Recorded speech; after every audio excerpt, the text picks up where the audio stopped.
ಸುಧಾಕರ್ ಅವರು ಅವರಿಗೆ ಬಾಯಿಗೆ ಬಂದಂತೆ ಒಂದು ಮಾತುಗಳನ್ನು ಆಡಿದ್ದಾರೆ. ಅದು ಶೋಭೆ ತರುವಂಥ ವಿಷಯ ಅಲ್ಲ. ಯಾಕಂದರೆ ಅವರು ಒಬ್ಬ ಸಂಸದರು, ಅವ್ರಿಗೂ ಹೆಂಡತಿ ಮಕ್ಕಳಿರ್ತಾರೆ, ಇವ್ರಿಗೂ ಹೆಂಡತಿ ಮಕ್ಕಳಿದ್ದಾರೆ. ನಿನ್ನೆ ಯಾವ ರೀತಿ ಮಾತಾಡಿದ್ರು ಅಂತ ಹೇಳಿದ್ರೆ, ಸತ್ತ ಮೇಲೆ ನಾಮಫಲಕ ಹಾಕ್ಸ್ಕೊಳ್ಳೋದು ಈಗಲೇ ಹಾಕ್ಸ್ಕೊಂಡ್ಬಿಟ್ಟಿದ್ದಾರೆ. ಆದರೆ ಇವರು ಹೃದಯ ಇದೆಯಾ ನಿಮಗೆ? ಸುಮ್ಮನೆ ಡೈಲಾಗುಗಳು ಹೊಡ್ಕೊಂಡು ಸ್ಟ್ಯಾಚ್ಯೂ ಮಾಡಿಸ್ಕೊಳ್ತಾ ಇದ್ದಾರೆ. 5 ಲಕ್ಷ ರೂಪಾಯಿ ಕೆಲಸ ಮಾಡಿಸೋದು ಸ್ಟ್ಯಾಚ್ಯೂ ಊರುದ್ದಕ್ಕೂ. ಏನಪ್ಪ, ನಾವು ಸಾವಿರಾರು ಕೋಟಿ ತಂದು ಒಂದು ಹೆಸರು ಎಲ್ಲಾದರೂ ಹಾಕಿದ್ರೆ ಅದನ್ನು ಹೊಡ್ಸಾಕ್ತಾರೆ. ಯಾವಾಗ್ರಿ ಸ್ಟ್ಯಾಚ್ಯೂ ಮಾಡಿಸೋದು? ನೀವು ಸತ್ತದ ಮೇಲೆ ಜನ ಇಷ್ಟ ಬಿದ್ದು ನೀನೇನೋ ಒಳ್ಳೆ ಕೆಲಸ ಮಾಡಿದರೆ ನಿನ್ನ ಫೋಟೋನಿಟ್ಟು ಸ್ಟ್ಯಾಚ್ಯೂ ಮಾಡ್ತಾರೆ. ಇರೋವಾಗೇ ಸ್ಟ್ಯಾಚ್ಯೂ ಕಟ್ಕೊಳ್ಳೋದ? ನಾನು ನೋಡಿಲ್ಲಪ್ಪ ಇಂಥ ಜನಪ್ರತಿನಿಧಿ. ಅಲ್ಲ ಸ್ವಾಮಿ, ನೀವು ಎಲ್ಲಿ ಸ್ಟ್ಯಾಚ್ಯೂ ಹಾಕ್ಸ್ಕೊಂಡೇ ಇಲ್ವೇನೋ ಅಲ್ವಾ? ನೋಡಿ ಮಾಧ್ಯಮ ಮಿತ್ರರೇ, ನಿಮಗೊಂದು ತೋರಿಸ್ತೀನಿ. ಆದೇಕುಪ್ಪ ಅನ್ನೋ ಗ್ರಾಮದಲ್ಲಿ ಸ್ಟ್ಯಾಚ್ಯೂ ಹಾಕ್ಸ್ಕೊಂಡಿರೋದು ಯಾರಿದು? ನೀವೇ ನೋಡಿ.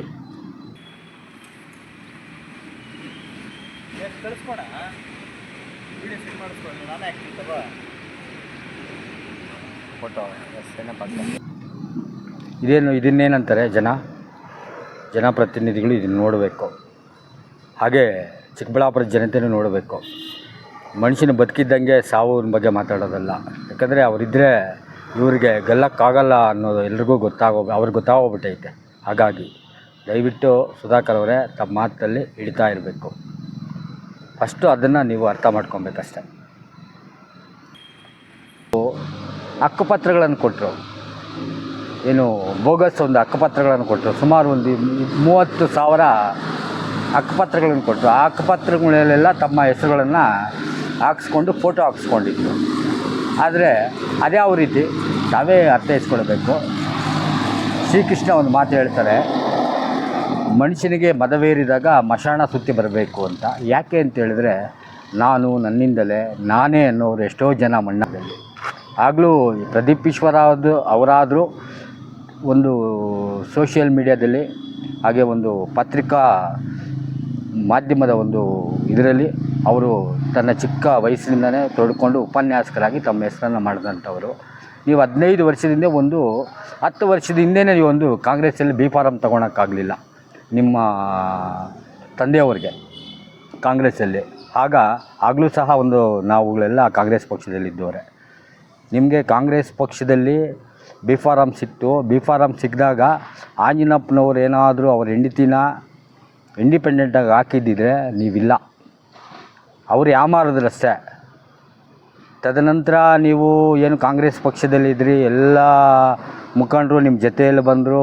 ಅಲ್ಲಿ ಅವ್ರಿಗೆ ಮಂಕುಬೂಜಿ ಆಗಿಬಿಟ್ಟು ನೀವು BJPಗೆ ಮಿನಿಸ್ಟರ್ ಆಗಬೇಕು, ಒಂದು 100 ಕೋಟಿ 200 ಕೋಟಿ ದುಡ್ಡು ಬರ್ತದಂತೆ ನೀವು ಓದೋರು. ನಿಮ್ಮ ಜೊತೆಯಲ್ಲಿರೋವನ್ನ ನೀವು ಏನಂತ ನೀವು ಇದು ಮಾಡೋದು ಅಂತ ಹೇಳಿದ್ರೆ, ಅವ್ರನ್ನ ಸಮಾಧಿ ಮಾಡಬೇಕಂತ ನೋಡ್ತೀರಾ. ನಿಮ್ಮನ್ನೇ ಎಲ್ಲ ರೀತಿ ಮಾಡಾಕಿದ್ದಾರೆ. ಹಿಂದೆ ನಿನ್ನೆ ಕೆಲವೊಂದು ಜನ ಇದ್ದರು, ಅವರು ಅದನ್ನು ಅರ್ಥೈಸ್ಕೊಂಡಿರ್ತಾರೆ. ಇಡೀ ತಾಲೂಕಿನ ಜನಕ್ಕೆ ಗೊತ್ತಾಗಿರ್ತದೆ. ಒಬ್ಬ ಪ್ರತಿನಿಧಿಯನ್ನು ಸತ್ತೋದ್ಮೇಲೆ ನೀವು ಸ್ಟ್ಯಾಚ್ಯೂ ಹಾಕ್ಸ್ಕೊಳೋದು ಅಂತ ಹೇಳ್ತೀರಲ್ವ, ಅಲ್ಲಿಗೆ ನೀವು ಅವರಿರೋವರೆಗೂ ಗೆಲ್ಲಕ್ಕಾಗಲ್ಲ ಅಂತ ಅರ್ಥ. ಇಡೀ ಚಿಕ್ಕಬಳ್ಳಾಪುರದಲ್ಲಿ ಕಾಂಗ್ರೆಸ್ ಪಕ್ಷ ಅಂದರೆ ಅಷ್ಟು ಬಲಾಢ್ಯವಾಗಿದೆ ಅಂತ ನಿಮ್ಮ ಮನಸ್ಸಿಗೆ ಗೊತ್ತಾಗೋಗ್ಬಿಟ್ಟೈತೆ. ಯಾಕೆ ಅಂತೇಳಿದ್ರೆ, ನೀವು ಕಾಂಗ್ರೆಸ್ ಪಕ್ಷದಿಂದ BJP ಪಕ್ಷಕ್ಕೆ ಹೋದ್ರಿ. BJP ಪಕ್ಷಕ್ಕೆ ಹೋದಾಗ ನಾವುಗಳೆಲ್ಲ ನಿಮ್ಮ ಜೊತೆಯಲ್ಲಿ ಬಂದ್ರಿ. ನೋಡಿ, 2A ಒಂದು ಕಾನ್ಸೆಪ್ಟಲ್ಲಿ ಇಡೀ ಬಲಜ ಜನಾಂಗ ಎಲ್ಲ ಒಂದು ಸೈಡಾಗಿ ಮಾಡ್ತು. ಅರ್ಥೈಸ್ಕೊಳ್ಬೇಕು.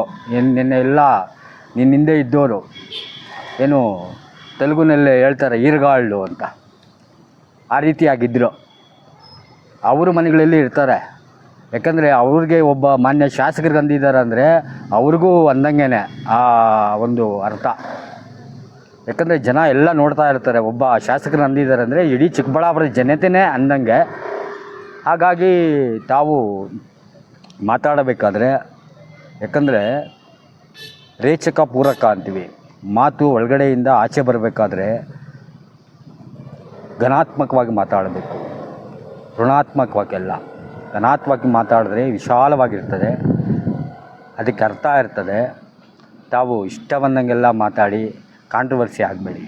ಯಾಕಂದರೆ ಮತಿ ಭ್ರಮಣೆ ಆಗೈತೇನೋ ನಿಮಗೆ ಗೊತ್ತಾಗ್ತಾ ಇಲ್ಲ. ಸಂಸದರಾಗಿದ್ದೀರಾ, ನಿಜವಾಗ್ಲೂ ನಿಮ್ಮ ಒಂದು ಹೆಸರಿನ ಮೇಲೆ ಎಲ್ಲ ಆಗಿರೋದು. ನೀವೇ ಅಂತ ಇದ್ರಿ ಯಾವುದಾದ್ರೂ ಒಂದು ಸುಳ್ಳಿನ ಪಕ್ಷ ಅಂದರೆ BJP ಪಕ್ಷ, ಮೋಸದ ಪಕ್ಷ ಅಂದರೆ JDS ಪಕ್ಷ ಅಂತ. ಸುಳ್ಳಿನ ಪಕ್ಷಕ್ಕೆ ನೀವು ಹೋಗಿದ್ದೀರಾ, ಮೋಸದ ಪಕ್ಷದಿಂದ ಗೆದ್ದಿದ್ದೀರಾ. ಮೋಸದ ಪಕ್ಷ ಏನಾದರೂ ಇಲ್ಲಿ ಒಬ್ಬ ಕ್ಯಾಂಡಿಡೇಟ್ ಆಗಿದ್ದಿದ್ರೆ ತಾವು ಸಂಸದರಾಗ್ತಾ ಇರಲಿಲ್ಲ ಸುಧಾಕರ್ ಅವರೇ. ಅದನ್ನು ತಾವು ಅರ್ಥ ಮಾಡ್ಕೊಬೇಕು. ದಯವಿಟ್ಟು ಪದ ಉಚ್ಚಾರಣೆ ಮಾಡಬೇಕಾದ್ರೆ ನಾವು ಇನ್ನೊಬ್ಬ ಒಂದು 10 ವರ್ಷಗಳಿಂದ ಇದು ನಮ್ಮ ತ್ರಿಬಲ್ ಎಸ್ ಟೆಂಪಲನ್ನು ತಾವು ಹೊಡ್ಸಿದ್ರಿ. ಯಾಕಂದರೆ ಈಗ ನೀವು ಅಪ್ಪಟ ಶ್ರೀರಾಮ ಭಕ್ತರು, ಇದನ್ನೆಲ್ಲ ಹೊಡ್ಸಿದ್ರಿ. ಏನು ಬಂತು ನಿಮಗೆ ಅವಾಗ? ಇದೇನಾ ನಿಮ್ಗೆ ಹೇಳ್ಕೊಟ್ಟಿರೋದು? ಈಗ ಎಕ್ಸಾಂಪಲ್ ನಾವು ಹೇಳಬೇಕಾದ್ರೆ ಗುಜರಾತ್ನಲ್ಲಿ ಒಂದು ಸ್ಟೇಡಿಯಂ ಐತೆ. ಸ್ಟೇಡಿಯಮ್ಗೆ ಮೋದಿಯವರ ಹೆಸರನ್ನು ನಾವೊಂದು ನಾಮಫಲಕವನ್ನು ಹಾಕಿದ್ದಾರೆ, ಅವರ ಹೆಸರೇ ಇಕ್ಕಿದ್ದಾರೆ ಒಂದು ಸ್ಟೇಡಿಯಮ್ಗೆ. ನೀವು ತುಂಬ ಇಷ್ಟ ಬೀಳೋವರು. ನಿಜವಾಗ್ಲೂ ನೀವು ಮಾತಾಡ್ತಾ ಇರ್ತೀರ ನೋಡಿ, ಅದು ಎಲ್ಲಿಗೆ ಹೋಗ್ತದೆ ಅಂದ್ಬಿಟ್ಟು ನೀವೇ ಅರ್ಥ ಮಾಡ್ಕೊಬೇಕು. ಒಬ್ಬ ಜನಪ್ರತಿನಿಧಿಯನ್ನು ಮಾತಾಡಬೇಕಾದ್ರೆ ವಯಸ್ಸು ಚಿಕ್ಕದೇ ಆಗಿರ್ಬೋದು, ಅವರ ಒಂದು ಪೋಸ್ಟಿಗೆ ಗೌರವ ಕೊಡಬೇಕು ತಾವು. ನಾವು ನಿಮ್ಮನ್ನು ಯಾವತ್ತೂ ನಾವು ಆ ಥರ ಮಾತಾಡಲ್ಲ. ಯಾಕಂದರೆ ನಿಮಗೂ ಹೆಂಡತಿ ಮಕ್ಕಳು ಇರ್ತಾರೆ, ಅವ್ರಿಗೂ ನೋವಾಗ್ತದೆ. ನಿಮ್ಮ ಹೆಂಡತಿ ಮಕ್ಕಳ ಹತ್ರ ಹೋಗಿ ಕೂತ್ಕೊಂಡು ಕೇಳಿ, ನೀವು ನಾನು ಮಾತಾಡಿರೋ ಪದ ಚೆನ್ನಾಗೈತಾ ಅಂತ ಅವರೇ ಹೇಳ್ತಾರೆ. ಬೇರೆಯವ್ರ ಹತ್ರ ಯಾರು ಬೇಡ, ಯಾಕಂದರೆ ಯಾರೂ ನಿಮ್ಮ ಹತ್ರ ಇರಲ್ಲ. ಇವತ್ತಿರೋರು ನಾಳೆ ಇರಲ್ಲ. ಯಾಕಂದರೆ ನೀವು ಯಾರಿಗೂ ನ್ಯಾಯ ಕೊಡಲ್ಲ, ಅದೆಲ್ರಿಗೂ ಗೊತ್ತು. ನಿಮ್ಮ ಹಿಂದೆ ಇರ್ತಾರಲ್ವಾ, ಅವರೆಷ್ಟೋ ಜನ ಬಂದು ನಮ್ಗೆ ರಾತ್ರಿ ಅರ್ಧ ರಾತ್ರಿಯಲ್ಲಿ ಫೋನ್ ಮಾಡ್ತಾರೆ. ಫೋನ್ ಮಾಡಿದ ತಕ್ಷಣ ನಾವು ಅವ್ರಿಗೆ ಯಾವ ರೀತಿ ಆಂಬುಲೆನ್ಸ್ ಬೇಕು, ಏನು ಬೇಕು ಅನ್ನೋ ನಾವೆಲ್ಲ ಕೆಲಸಗಳು ಮಾಡಿಕೊಡ್ತೀವಿ. ಅಲ್ಲಿ ಪಕ್ಷಾತೀತವಾಗಿ ಕೆಲಸ ಮಾಡ್ತಾಯಿದ್ದೀವಿ. That is my Pradeep Eshwar.